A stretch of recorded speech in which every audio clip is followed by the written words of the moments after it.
Olá pessoal, vamos continuar aqui com a nossa aula de propriedades coligativas. Na aula passada a gente viu um pouco o que são as propriedades coligativas, algumas definições, alguns conceitos falando de solução ideal, solução real e tudo mais. E falei também as principais propriedades coligativas, que é pressão do vapor, ebullioscopia, crioscopia e osmose. Então, agora a gente vai começar a descrever uma por vez, uma de cada. Então, vamos começar pela pressão de vapor, que também é conhecida como tonoscopia. A pressão de vapor, o nome já deixa bem claro do que se trata, né? É a pressão que o vapor exerce em um dado recipiente. Então, ela é uma das propriedades com a qual mais comumente a gente vive e que é facilmente perceptível. Ela trata da volatilidade das substâncias, de diferentes substâncias. É senso comum que as substâncias diferentes apresentem diferentes volatilidades, ou seja, tem maior ou menor facilidade de passar do estado líquido para o estado gasoso. Por que isso acontece? Veja só, vamos pensar o seguinte: todo sistema que contém um líquido e este líquido é sujeito à evaporação, existe a possibilidade das moléculas passarem do estado de agregação líquido para o gasoso. No caso da água, essa evaporação ela ocorre quando uma molécula localizada na superfície do líquido do sistema adquire energia suficiente para romper as ligações intermoleculares. No caso da água, são ligações de hidrogênio. E fazendo isso, ela vai mudar, escapar, né, do estado líquido e vai passar para o estado gasoso. Em um sistema fechado, a cada temperatura atinge-se um grau de saturação, em que o número de moléculas no estado vapor é máximo e não se altera mais. A gente vai ver isso com mais detalhes agora. Vamos ver o seguinte: considerando essa figura aqui, na temperatura aqui de 20 graus, né, para cada uma dessas substâncias aqui, ó, tem o éter, álcool e água. Então, vejam que a 20 graus, eu tenho aqui o meu manômetro. O manômetro é o dispositivo que mede a pressão. Então, aqui, ele está no zero, né, basicamente. E aí, depois de começar a medir, ele passa a um valor diferente aqui. Veja que, no caso, para os diferentes líquidos, nessa figura aqui, eu tenho diferentes valores de pressão. Ou seja, aqui, se a gente verificar, ó, a quantidade de éter que tinha aqui está muito menor no estado líquido aqui. E a pressão está maior. Por quê? Porque uma grande parte do líquido se converteu a vapor, a gasoso, a gás. E aí está fazendo pressão no sistema. No caso do álcool, a pressão de vapor dele não é tão grande quanto o éter. Dá para perceber aqui que a quantidade de álcool ainda é relativamente grande com relação ao éter. E a água tem uma pressão de vapor menor do que a dos dois.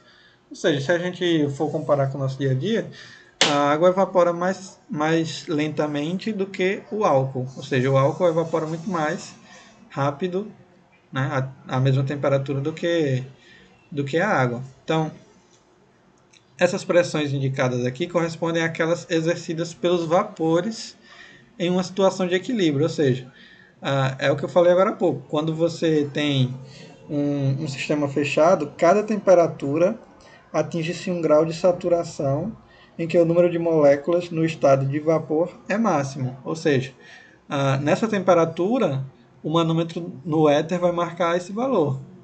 Já numa temperatura maior, o manômetro iria marcar um valor maior. Então, se a gente for comparar na mesma temperatura diferentes líquidos, a gente vai ter os diferentes valores de pressão do seu vapor, certo? Esse equilíbrio líquido-vapor é exatamente a velocidade com que o líquido se torna vapor e o vapor volta a se liquefazer e se tornar líquido. Então, à medida que você chega nesse equilíbrio, você vai ter a mesma velocidade de conversão líquido-vapor, vapor-líquido, certo? Então, a pressão de vapor é a pressão máxima de vapor da substância e que exerce em determinada temperatura, que a substância exerce em uma determinada temperatura. Então, se a gente considerar essa tabela aqui, nós temos aqui a pressão de vapor da água. Então, aqui nós temos de 0 a 100 graus. E aí a gente tem os valores aqui, 4,56, 9,2 e vai subindo até 760. Aqui está em milímetros de mercúrio. Quando a pressão máxima de vapor se iguala à pressão externa local, 760 milímetros de mercúrio é a pressão atmosférica, é 1 atm. Então, quando isso acontece, o líquido entra em ebulição. É por isso, por exemplo, que a água, sob pressão de 760, entra em ebulição a 100 graus, porque é exatamente a pressão máxima, é o que ocorre quando a pressão máxima de vapor se iguala à pressão externa. Pressão externa 760. Quando você aumenta a temperatura da água para 100 graus, você faz com que a pressão do líquido atinja esse valor. E aí você faz com que a água entre em ebulição. Isso acontece para todos os líquidos. Então, uma coisa interessante é o seguinte. Aqui eu tenho uma curva que demonstra a variação de pressão em função da temperatura. Então, se a gente observar nessa curva aqui, à medida que eu vou aumentando aqui a temperatura, eu vou naturalmente aumentando a pressão. Se, por acaso, eu quiser que a água evapore, por exemplo, a 20 graus, eu preciso fazer com que a sua pressão seja tão alta quanto o valor necessário para que ela evapore a 20 graus. O que é que isso quer dizer? Veja só, se ela precisa de 760 aqui, ó, mais ou menos, 760, para que possa evaporar, passar do líquido para o gasoso, e ela requer 100 graus, se eu diminuir a temperatura, eu vou proporcionalmente diminuir o valor de pressão. Entretanto, se eu fixar o valor de pressão, eu posso fazer com que a água evapore na temperatura menor, controlando o ambiente, controlando o sistema. É assim que se faz para, por exemplo, produzir café solúvel. O café solúvel, ele é feito, você prepara o café e depois do café pronto ele é congelado e depois disso você varia a pressão e faz com que a água evapore naquela temperatura baixa, que o café está congelado, fazendo com que a água evapore, vai ficar apenas o café desidratado, e aí quando ele é colocado na água, ele volta a ser café normal. Então, essas variações de pressão é que são responsáveis pelas aplicações industriais que são utilizadas na produção de café solúvel, por exemplo. Nesse outro gráfico aqui, nessa curva aqui, eu tenho curvas de pressão para substâncias diferentes. Então, por exemplo, aqui eu tenho temperatura e pressão. Se a gente observar aqui, ó, a 100 graus, né, temperatura de 100 graus, é onde eu tenho aqui a pressão de 1 atm, de uma atmosfera. Então, a água precisa dessa temperatura para evaporar, mas o álcool ele já precisa de uma temperatura menor, na mesma pressão. A propanona, que é a acetona comercial, precisa de uma temperatura bem menor ainda, 56,5 graus. E o éter dietílico, que é o éter convencional, que é mais utilizado como solvente, a temperatura que ele precisa para evaporar na pressão ambiente é muito menor do que a água, por exemplo. 34,6 graus ele evapora. Então,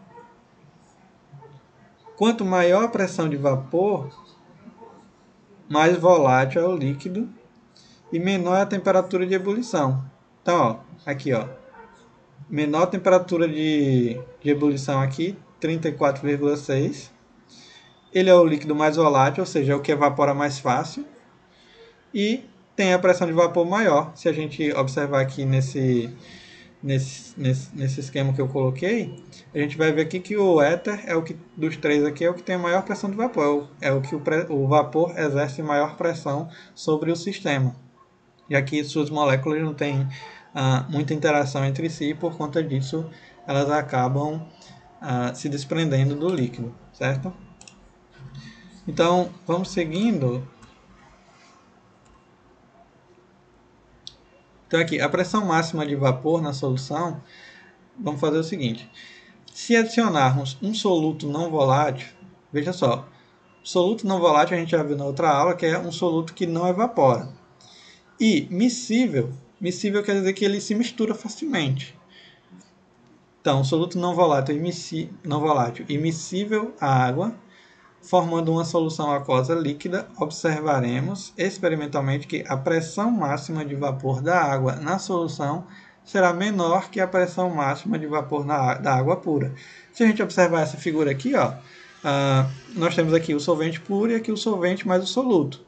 Vejam que as partículas aqui elas se desprendem muito mais fácil que nesse outro exemplo. Por quê?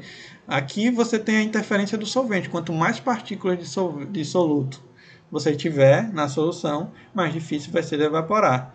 É como se isso ocorre por conta de um bloqueio. Eles atrapalham a saída das moléculas do solvente para o estado de vapor, por conta principalmente das interações eletrostáticas, ou seja, das interações de carga que existem entre os sais, principalmente os íons, e as moléculas de solventes, principalmente a água, que é uma molécula polar. Então, esse escape de moléculas de água do sistema diminui o número de moléculas que evaporam num determinado intervalo de tempo. Portanto, diminui a pressão de vapor da água. Então, nesse caso aqui, a gente tem uma pressão de vapor maior, aqui a gente tem uma pressão de vapor menor. Consequentemente, a gente vai ter uma temperatura de ebulição maior. É por conta disso que a água com sal tem uma temperatura de ebulição maior, e é por conta disso que é muito mais rápido cozinhar quando a gente adiciona sal à água do que se adicionar só a água pura. É por conta dessas variações na pressão de vapor. Então, a pressão de vapor do solvente na solução ela é sempre menor que a do respectivo solvente puro. Então, quando a gente tem uma solução, a gente tem uma pressão de vapor menor do que quando a gente tem apenas o solvente, ok? Deixa eu ver se dá tempo de a gente fazer um exemplo. Acho que dá, rapidinho. Vamos fazer só esse exemplo aqui, ó. Tendo em vista o momento em que o líquido se encontra em equilíbrio com seu vapor, leia as afirmativas abaixo. A evaporação e a condensação ocorrem com a mesma velocidade. Então, vamos vendo essas afirmações aí. Afirmação número 2. Não há transferência de moléculas entre líquido e vapor. Então, veja só, a afirmação 01 tá ok, a afirmação 1. Por quê? A evaporação e a condensação devem ocorrer na mesma velocidade. Eu mostrei num outro slide agora há pouco que a velocidade deve ser igual, tanto na ida quanto na volta, na evaporação quanto na condensação. Aqui ele está falando, não há transferência de moléculas. Está errado, porque quando a molécula sai do líquido para o gasoso, obviamente houve uma transferência de molécula. Então, essa afirmação 2 aqui está errada. 3. A pressão de vapor do sistema se mantém constante. Isso, quando você tem um sistema fechado, controlado, existe o equilíbrio. É o que está falando aqui na afirmação 01. Então, essa 3 aqui está correta. E a número 4, a concentração do vapor depende do tempo. Não, a gente não está falando de tempo, não tem interferência do tempo aí. É um equilíbrio dinâmico. Então, não trata-se disso. Então, 2 e 4 estão errados, portanto, a alternativa A, deixa eu marcar aqui, a alternativa A é a mais correta, ok? Deixa eu ver se dá tempo de mais um. Bom, já acho que não dá mais tempo. A gente para por aqui. Nas próximas aulas a gente faz exemplo e continua o assunto, ok?